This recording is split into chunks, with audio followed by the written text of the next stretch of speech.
Here we are doing my shakeout run in Tunisia, and look at the beautiful sunset that is about to start. I might have underestimated a little bit how difficult it is to run in sand, because right now I am going a little bit in sand and it's really tough. So let's hope the race isn't going to be like this. I'm super excited for it because, as you can hear, super silent. So let's go for this last adventure of this year. Half an hour before the start of the race, as you can see, the sun is coming up nicely, but we still have the moon as well. Yeah, I don't know what to feel. Let's just see how it goes, and hoping for the best.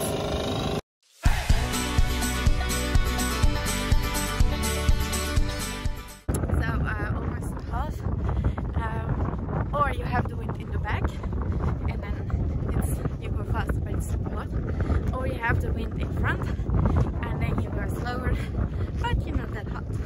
So pick one, I would say.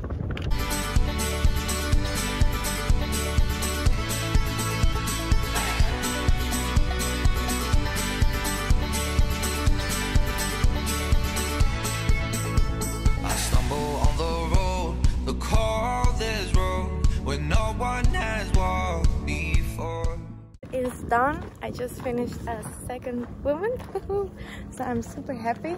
I don't know if I told this before, but we actually raced, or the start was in the same village where Star Wars was recorded. So I'm just visiting the village right now and it looks pretty cool.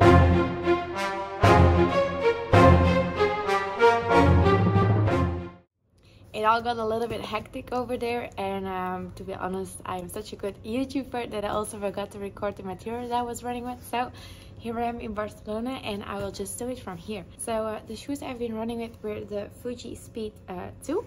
The reason why I chose this shoe is, first of all, it's a very light shoe. It also has a carbon plate in it, and for me personally, I've been trying to run with it on the desert before. And yeah, it just felt like a very light shoe, so that's why I picked this one to run with. Since there was also a lot of sand, I had to use these kind of gator socks. You can see that they're still very sandy. So what do you need to do? You need to put these gator socks over here, and then all the way to the top. And then what happens, actually, like as you can see over here, it will protect your shoe from sand coming in. So this will actually make sure that you don't get any blisters and stuff. And I have to admit, it really helped me, but they got super hot at some point. So once I knew I wasn't going through deep sand anymore, I just actually took them off, because for me they were getting too hot. What is also very important if you're running in warm temperatures is to not forget your salt tablets.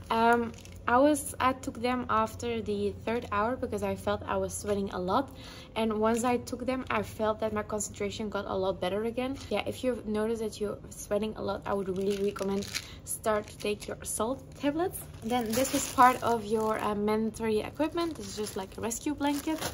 Then we also had to run with 2 liters of water, so that looks like this in bottles. This is always something that I always carry with me. It's a salt tablet, but it's also with dextro in it, so dextro energy. So it will give you very fast energy for if you need it. So that's also why I always have it with me when I actually go trail running. Very important is sunglasses. These are from SunGod. They are especially for running, and I have to admit I like them a lot. So that's what I was wearing to protect my eyes. Then also, this is a really nice buff we got to protect our nose and mouth with, because at some point there was a lot of wind, so it was really needed, this type. Then also a race belt. This is just to use to put your bib number on, so you don't have to put it on your t-shirt and stuff. Then I was thinking about using this for my hamstrings because my hamstrings were super tight and painful, but at the end I didn't do it because I've never run with tape on my hamstrings. But if you know you have like an overtraining injury or whatever, I would really recommend actually to put some little bit of physio tape on it, because it can really help during a race to just make it to the finish line actually. Then this one, I didn't use it, stupid me, but this one is actually if you have a lot of shaving, for example like under your armpits or between your legs, to make sure you don't get any wounds. And it has always been very helpful for me. The reason why I didn't put it on from the beginning is because if you don't really need it, sometimes it can be a little annoying. So I made the mistake of not putting it on, and yeah, I needed it. I used Martin, so I used the new 160 gel, because this one has 40 grams of carbs in it. So actually for ultras, the more carbs you can get in, the better it is. So that's why I use this one. Then in my water bottles, I always had a package of the 320, because for me the 320 to put it in a drink mix is super good. Like I forget to eat during ultras, especially if they're like flat ones, so you run a lot. And then this one has 80 grams of carbs. So yeah, it was for me just perfect. Every time when I got to an aid station, I was filling my bottles, and in the meantime I was eating the dates that were over there. They were delicious. So I was like fooling, and then on the same time I was like putting this one in my bag. And yeah, that just really helped me. Oh, and then also my favorite race backpack. This is a 7-liter one, and for me this is more than sufficient. So yeah guys, that was the material I was running with. As I said, it was such a beautiful experience. If you want to read more about it, I've also made a blog post, and the link you can find over here. And this is it. This is the end of my season of 2023.